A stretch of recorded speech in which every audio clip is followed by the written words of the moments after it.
Hi, my name is Joelle, and today I will be demonstrating how to perform the anterior drawer shoulder test. Now, this is a shoulder stability examination to determine if there is an anterior instability within the glenohumeral joint of the shoulder.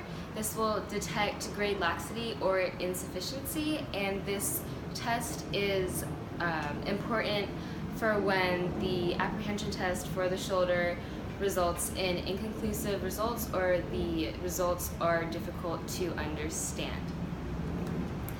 So the patient position will begin by lying down supine on their back and making sure that the affected shoulder is completely relaxed. This test should not be performed while sitting or standing because it has been shown that the results from this test, if the patient is sitting or standing, are unreliable.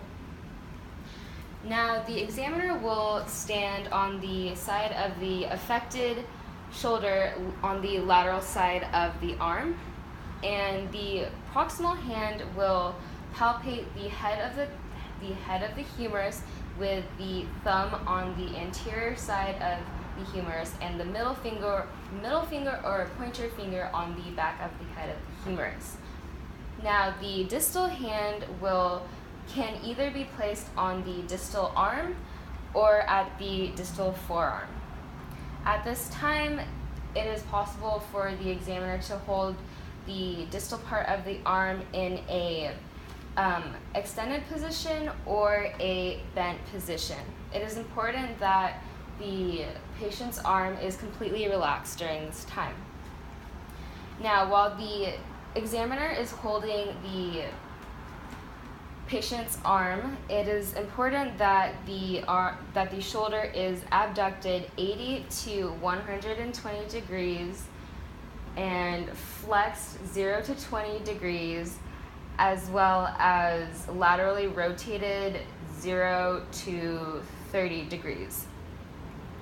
Now, the action of this test will begin by anteriorly moving the shoulder forward and then resuming the neutral position downwards. It is important, once again, that the patient's shoulder and arm are completely relaxed during this time. Now, there is a modification to this test, and the modification is the placement as well as the action of the examiner on the patient. Now, this modification includes that the proximal hand will palpate the spine of the scapula with the pointer and middle finger, while also providing a counter pressure with the thumb on the coracoid process of the scapula. The distal hand, once again, can either be placed at the distal humerus or at the distal forearm. For this modification, the examiner will provide an axial compression to the shoulder, and while continuing to palpate the scapula. Once again, the patient's entire arm should remain relaxed. So a positive test of this test will result in either laxity of the shoulder, a cracking sound, or instability of the shoulder. Implications of this will indicate that there is an anterior shoulder instability.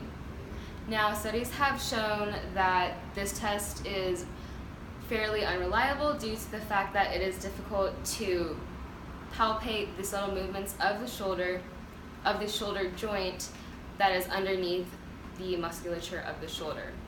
In addition, these tests are found to be more specific rather than sensitive.